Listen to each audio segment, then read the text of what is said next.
Good afternoon, parents and students. This is Dr. Cox coming to you from the counseling office. We decided that we were going to do a presentation with regard to dual enrollment to help you to navigate the process. So before we get started, I'm going to do a quick to-do list, and then I'll also go over this again, just because some people are in different spaces. Some people know what to do more than others. So I'll do that. That's my rationale for doing this. So this is your overall parent-student to-do list. Number one, review these slides and presentation as needed because, like I said, you may or may not need them. Some people may know more than others. Also, choose dual enrollment school that you're interested in and make sure that your child meets the criteria, and we'll go over that because every school is different. I'm going to give you some guidance on how to find the school that you're looking for your student. And at the same time or simultaneously, make sure that you are admitted to the school that you choose and contact your child's school counselor because even though they're admitted, the counselor has to verify whether or not these are classes that the student is allowed to take, or rather that dual enrollment will fund. Also, the next thing you have to do is complete what's called a funding application, and we'll go over that. And then you complete the dual enrollment parent agreement. So that's the overall the overall things you have to do with regard to dual enrollment. So let's go through it together. So, what is dual enrollment?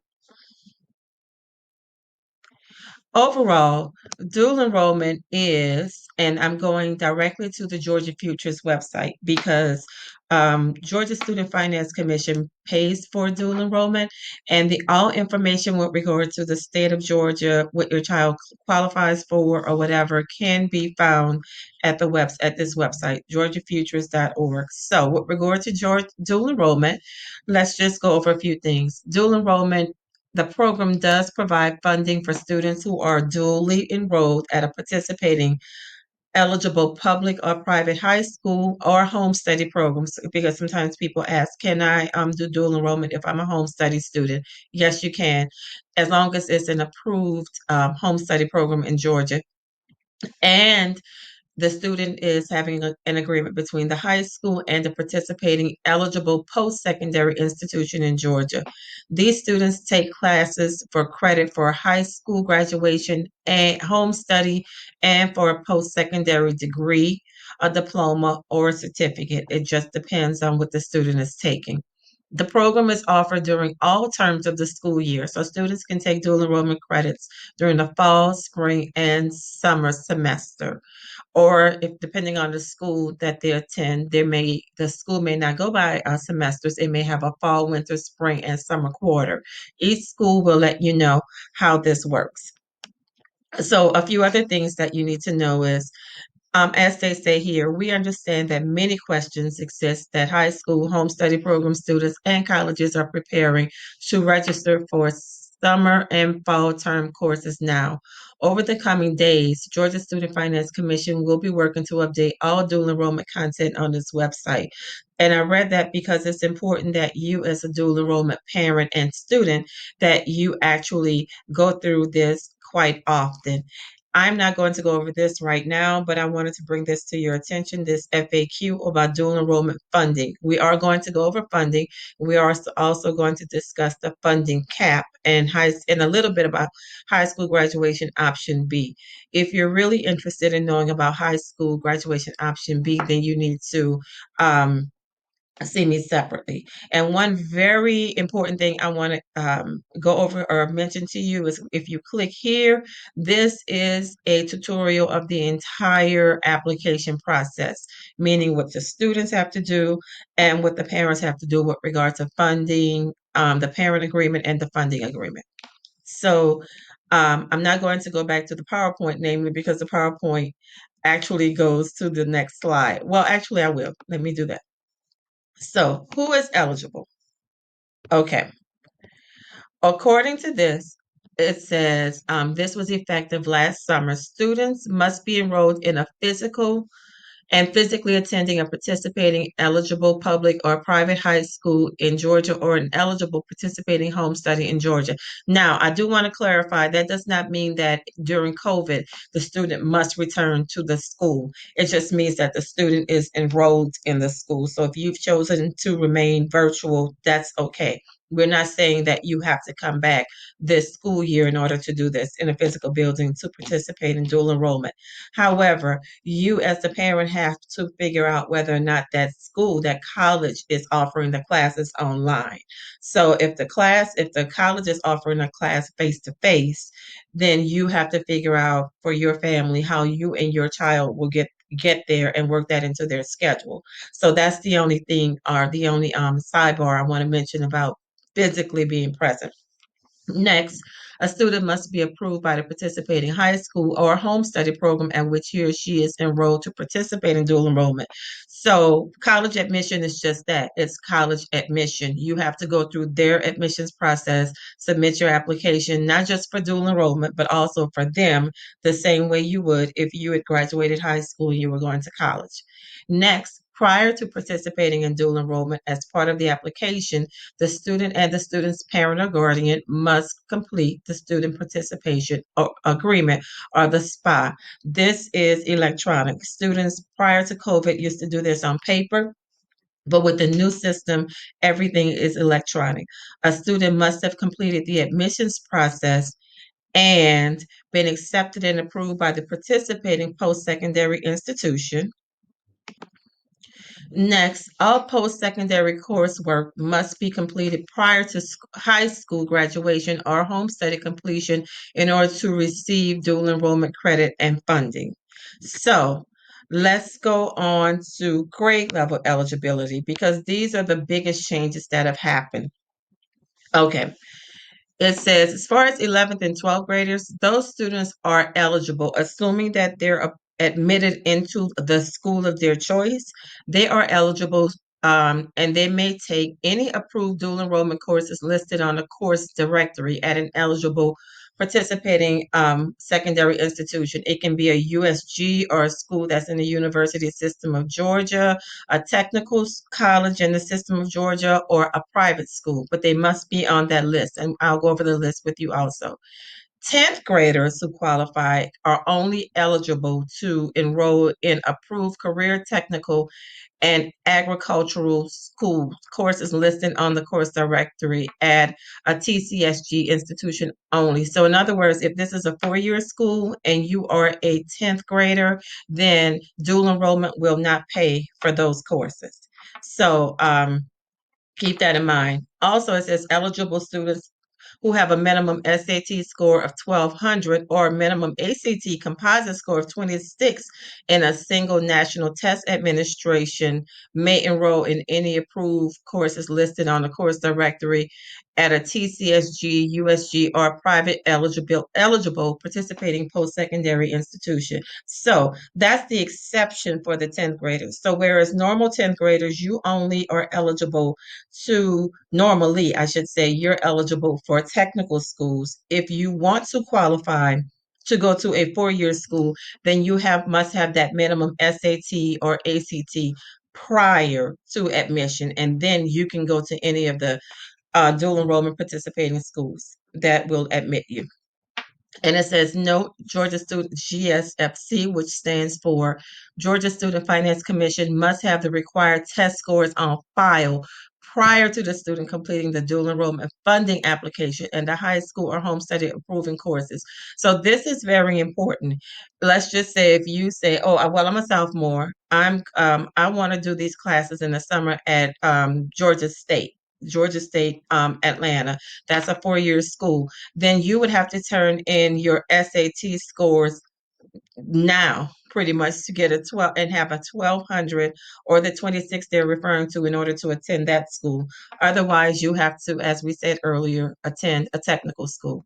And here's the biggest change that has happened. Students that were ninth graders during the 1920 school year and participated in dual enrollment during the 1920 um, 2020 may enroll as 10th graders in any approved dual enrollment courses listed on the course directory at an eligible participating post-secondary. But ninth graders who are new or students who are currently ninth graders, you are not eligible for dual enrollment funding anymore.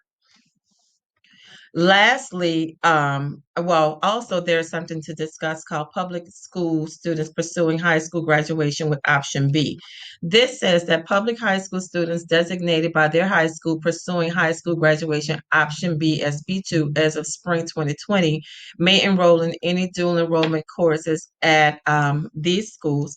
So basically, this option allows students to have a minimum number of high school credits and possibly work toward a certificate or a diploma at a dual enrollment institute. It does not guarantee them that they will complete it because remember now, or we'll be talking about it in case you don't know, there's now a 30-hour cap on the number of credits that Georgia Student Finance Commission will pay for students. So again, with high school graduation option B, that does not mean that you will automatically have enough dual enrollment hours in order to complete a certificate or a diploma. You may work toward it, but that doesn't mean you'll finish it. Because if your program, for example, requires 40 hours, I'm just making that up off the top of my head. But if your program requires 40 hours and dual enrollment is only paying for 30, then that means that you wouldn't finish if you're depending on dual enrollment to pay for it. Also, very important, course retakes and withdrawals. A student may no longer receive funding to repeat or retake a course. So let's in times past, if you wanted to take the class for a higher grade, you could do that and they would pay it. They're not doing that any longer. A student is no longer eligible to continue to receive funding after withdrawing from dual enrollment courses 2 times. So that's very, very important. And that's why we say to the students and the parents, make sure that these are the classes you want. Because yes, there is a period at the colleges where you can drop a class with no penalty.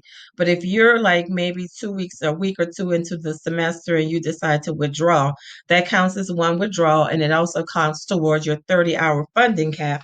But in addition to that, if you withdraw a second time from another class, then you can no longer take dual enrollment classes. So, and next, the funding cap eligibility. And I won't go into all of this because this is a lot, but this is the last thing I'll say about this page. The funding dual enrollment cap is 30 semester or 45 quarter hours, period. It says the funding cap is a hard cap based on hours paid by the dual enrollment funding program for terms of enrollment as invoiced by the post-secondary institution. So that's why, again, it's important that you know which classes you want. You keep up with the hours that you're using, and you can also talk to the counselor about that as well. So there's other information on here that you may want to go back on and look at, but what I'm saying right now is important for explaining the program overall. Next, awards and amounts of funding cap. It tells you that the funding cap is 30, and we mentioned that, and it also says for new dual enrollment funding program students, all first-time students after 2020 are only going to be allowed to take 30 hours. There were some students who began dual enrollment prior to 2020 summer. They may have more than 30 hours allotted to them, but that would be something that you talk to your counselor about. But most students, that's not going to apply to you. So, and also public option B, this is something that you would want to go back to and look at if that's what you're interested in. And also this is something that they talk about with regard to self-pay. Again, parents are allowed to pay for their students' college classes. So I don't want you to think that's not an option, but our overall purposes are to talk about what it is that Georgia Student Finance Commission will pay for with regard to dual enrollment. This is a bigger one. Participating colleges. And again, if you go to the website, you will see this. You can see that I'm clicking between my PowerPoint and the website.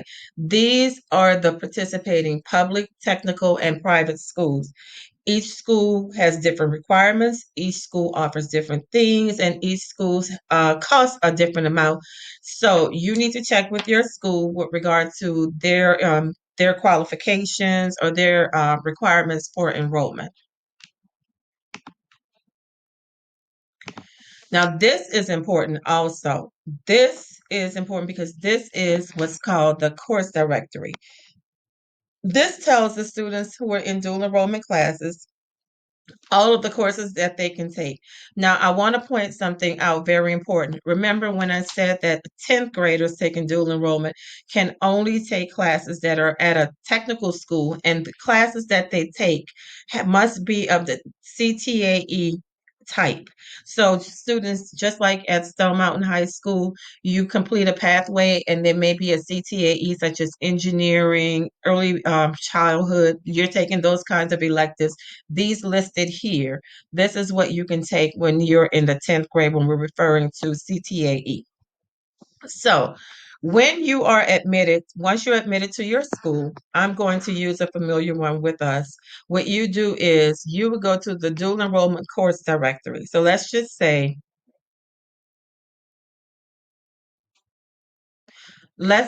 I am a 10th grader and I've been admitted to Georgia Piedmont Technical School because it's up the street from us. We've had a good relationship with them, and many of our students have had success, and our students in times past have graduated with degrees from them. Okay, getting back, participating college, as I was saying, Georgia Piedmont. Okay, so let's just say if I'm at Georgia Piedmont college. I know that if since I am in the 10th grade, I can only take CTAE classes. Even though I see core and I just love math, I'm a 10th grader and I cannot take well, rather, Georgia Student Finance Commission will not pay for this. So even if I choose it and it comes to Dr. Cox for approval, I'm going to reject it because you're in the 10th grade. They're not going to pay for it. Your parent would get a bill. So the classes you would be choosing from would be all of these CTAE classes. Even though the core are available, you cannot take that because you're a 10th grader. But let's just say, so let's go to information technology because that's what I may be interested in. So I'll hit search. Once I hit search, I'll look and then I'll see all of the classes that are listed. And this is a good experience for college. This is the high school number, and this means that when you see it on your high school transcript, this is how it's going to look. This is what it's called in college. And remember when we said that Georgia Student Finance Commission will pay for 30 hours, assuming that you're taking this class, that means that 4 from your 30 hours will be deducted. And at the end of this course, you will have 26 remaining hours that dual enrollment will fund. So that's what we're referring to. And also, students are allowed to take up to 15 hours per semester. I believe that's still it, which means that let's just say if I'm taking a four, and a four, that would be 3 classes but then I could also take 3 more. That would be 15. But most students don't do that as soon as they start. That's definitely not recommended. And in some cases, you may have a prerequisite, meaning for example, before I can take information security funding, it may tell me I need to have taken other classes over here. So that's what I mean by prerequisites. So, in a nutshell, every school that offers dual enrollment in Georgia is listed in this directory. So, when I'm asking you or when you're talking to your counselor about the classes you want to take, this is what you're going to be using. Now, dual enrollment funding application process. Remember, we talked about this. We talked about this earlier. And the best thing for you to do here, parents, is to click on this tutorial video. I won't do it because it'll start playing a video on top of my video, and then I would mess up. I'm not that technologically advanced. It took me a long time to be able to do this fancy video that I'm doing. So make sure you click here because, again, remember, you must complete the funding application. And it goes through step by step and tells you what you have to do. Next, you have to complete the parent agreement. And again, the parent agreement, the one that if your students, it tells you it tells you how to complete it electronically when you click on it, and it tells you which one would be for 2021. That would be up through the spring, and I believe 21, 22 starts in the summer. But your school would tell you if you did the wrong one, because this is how they get paid. So I'm pretty sure they'll ensure that you complete the correct one. Okay, and again, remember I talked to you about the things that you needed to do. Remember, review these slides as necessary, choose your school and check their admissions application process. Also, make sure that you are admitted, or your child is admitted to the school they want to attend. Complete the dual enrollment funding application and complete the parent agreement. Okay.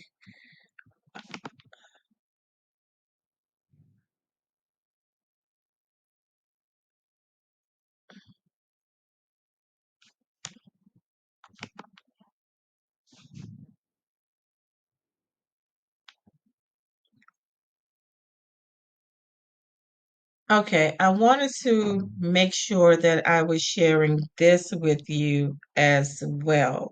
But just in case you're not hearing me, I'm going to add this to another video.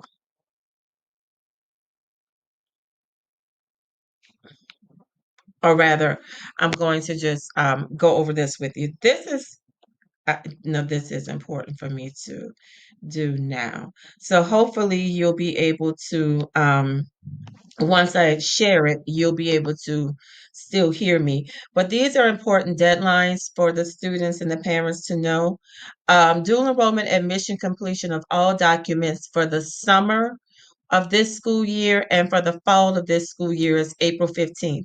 So that's how it is in DeKalb. So if you want to attend dual enrollment classes in the summer, you must be admitted and have met with your counselor, gotten all of the classes approved by your counselor and Dr. Cox, namely me, by April 15th. That's for the summer and the fall. And the reason they're done together is because when we come back, it will be fall. I don't work in the summer. So that means that in order for us to put your classes in for the fall, we need to do that at the same time that we're doing it. There may be a little wiggle room when we come back, but not much. So we don't take chances, and this is the CAB's deadline. April 15th for the summer admission, wherever you're planning on going. April the 15th for the fall admission. And usually the spring, if you're planning on taking classes for the spring, those are usually due October 15th. Okay. So the other thing, I'm going to skip down to the red part. It says, note Stone Mountain High School deadlines may be sooner than college deadlines. You must adhere to Stone Mountain High School deadlines unless the college deadline is sooner. What am I saying? I'm basically saying, let's just say if all of the students have been saying, oh, I want to do dual enrollment, and April 20th is here. But then you say, oh, I talked to Georgia Piedmont and they said I can still get in. That may not work because if I'm working on processing everything that has to be done, I cannot guarantee that yours will be done in time, no matter what Georgia Piedmont says. Because remember, in order for your classes to be approved, and I'm just using Georgia Piedmont as an example, not to say that it could be any school.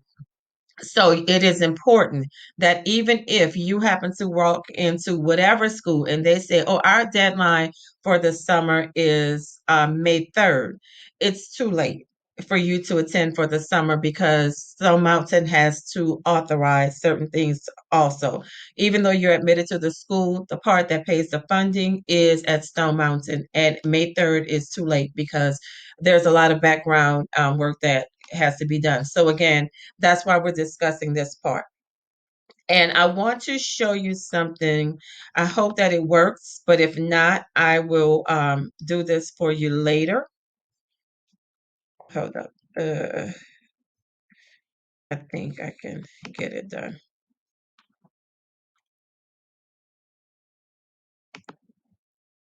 Okay. No, that's not it.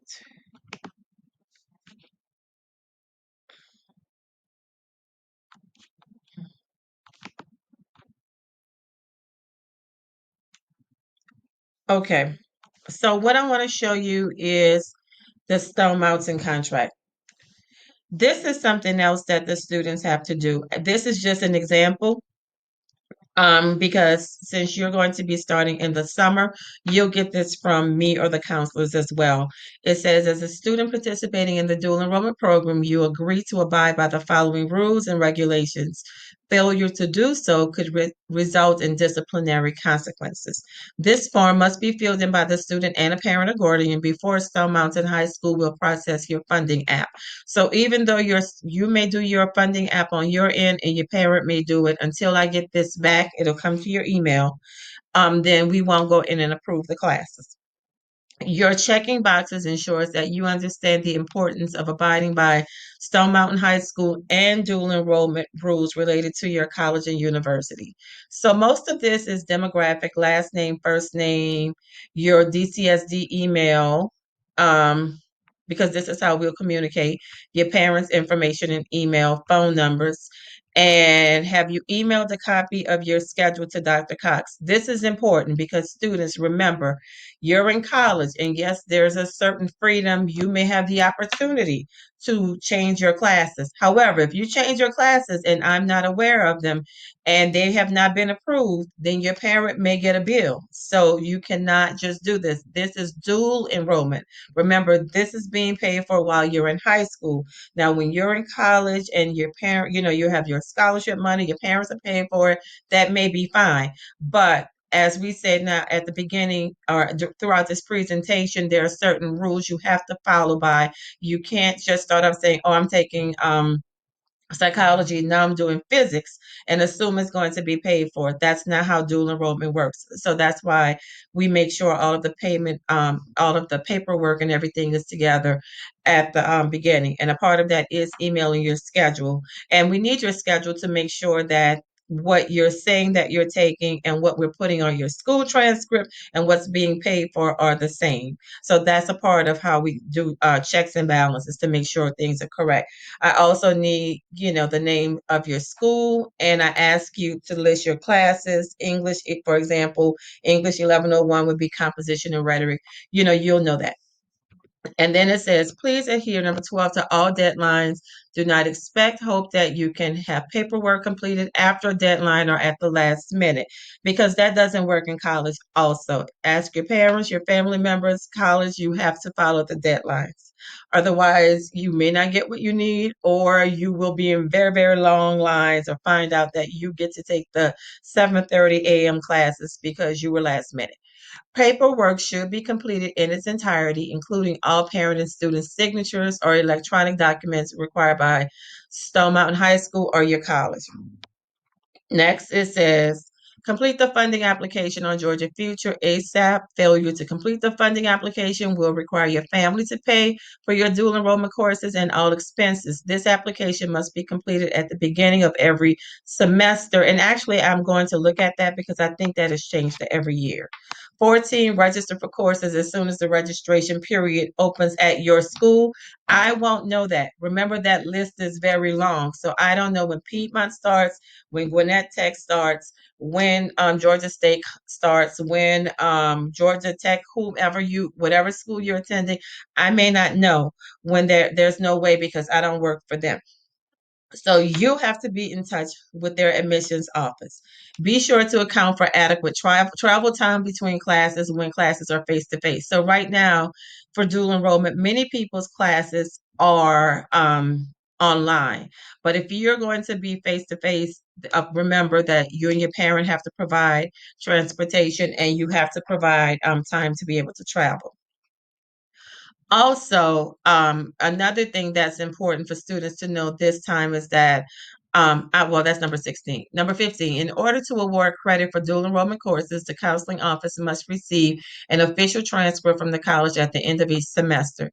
Transcripts must be requested by the student. Stone Mountain High School will not request transcripts on your behalf for your dual enrollment courses. So remember, you're in college. When you're in college, you request your transcript.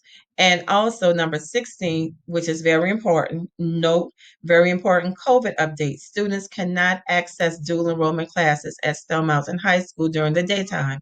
Dual enrollment students must either remain virtual in order to be scheduled for dual enrollment classes during the day, or students' dual enrollment classes will be scheduled after school. And then you'll say, I'm remaining virtual during spring 2021, or I'm returning to the school building and understand my dual enrollment schedule will be scheduled after school. So what does this mean? So that's for the students who recently completed dual enrollment classes in the spring. Let's just say if they wanted to complete a dual enrollment, if they had, let's just say if they had the option of coming back to the building, if they had the option of coming back to the building, and they wanted dual enrollment classes and they chose to come back to the building, then that means that they had to take dual enrollment classes after school. They could not be scheduled first, second, third, or fourth, because while they're here, they'll be in classes with teachers. There's nowhere, and during COVID, we have very limited spaces. There are no places for you to take that class. So, also number 17, remember college is not high school. Do not expect your professors to give you reminders and second chances. Turn in your assignments on time and put forth your best effort, because, hold up, number 18, students can only be on Stone Mountain High School's campus during their scheduled course time or before or after school for activities as indicated by your sponsors. This includes the media center. Note this applies when we return to the physical building. So again, students will not be allowed to take dual enrollment classes in the media center. If you're taking dual enrollment classes, they will be scheduled after school. Otherwise, if you're remaining virtual, then we figure out if it's possible for you to take your dual enrollment classes during the day. 19, dual enrollment students may not drop, add, nor withdraw from a college class without counselor approval. Doing so may jeopardize graduation and or ability to take future dual enrollment courses. They must follow university deadlines for withdrawals, and note that they will be assigned to available courses at Stone Mountain High School. So if you're taking a dual enrollment class, first period, you drop it, you withdraw it, you let the counselor know, we know you will be put in a first period class. That's just the example. Allow dual enrollment grade. All dual enrollment grades will be posted on your Stone Mountain High School transcript, including failure or withdrawal grades. So again, that's why it's important for you to counsel with your counselor at Stone Mountain and at your college. There is an advisor for you there.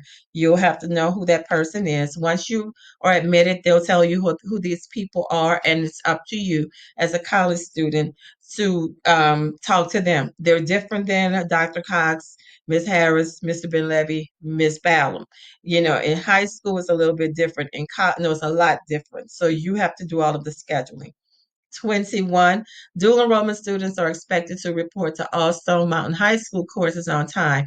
The attendance and tardy policy still apply to dual enrollment students. So if you have a class scheduled here and you're not virtual, you need to be here. Students will be limited to a max of 30 hours. We talked about that. We have discussed the questions below and have reviewed the following items. And then also I listed the website in case you have questions. So again, this is what must be done in order for you to finish with for me to add your classes for dual enrollment. And so going back to our video, the other thing, and again, I will send this out to you. I'm going to send this PowerPoint out to everyone. So remember, I put actually a few sample sites for you of colleges you can go to so that you can see what their admissions requirements are. For example, as I mentioned, I don't work for Georgia Piedmont. I always have to say that, but they do put good stuff out, and it's good for my purposes.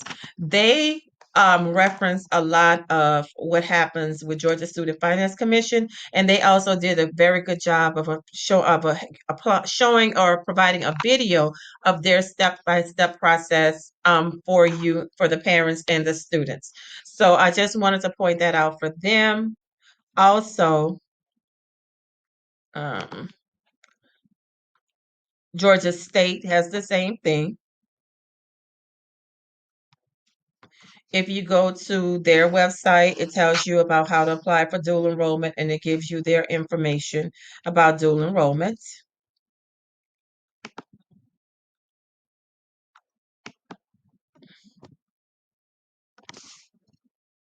And the last school I have is Georgia Gwinnett. They also talk to you about their admissions process. So the reason I chose these three schools is because we have students who are there. So I'm somewhat familiar with all of them. But again, every school is going to be a little bit different, which is why we say again, you and your student have to, make sure that you're choosing the school that's best for you.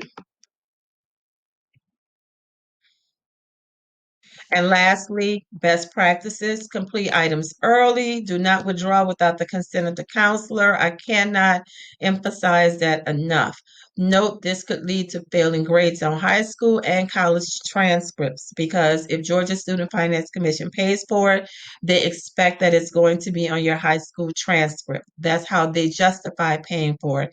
And note all classes withdrawn from after the deadline are deducted from your 30-hour dual enrollment limit. And when I refer to the deadline, I'm talking about the college's deadline, and every college will be different. So you have to talk to your college about that and let us know. And remember, if you are scheduled for a class at dual enrollment, first, second, third, fourth period, and you withdraw, you will be assigned to a first, second, third, or fourth period class at Stone Mountain.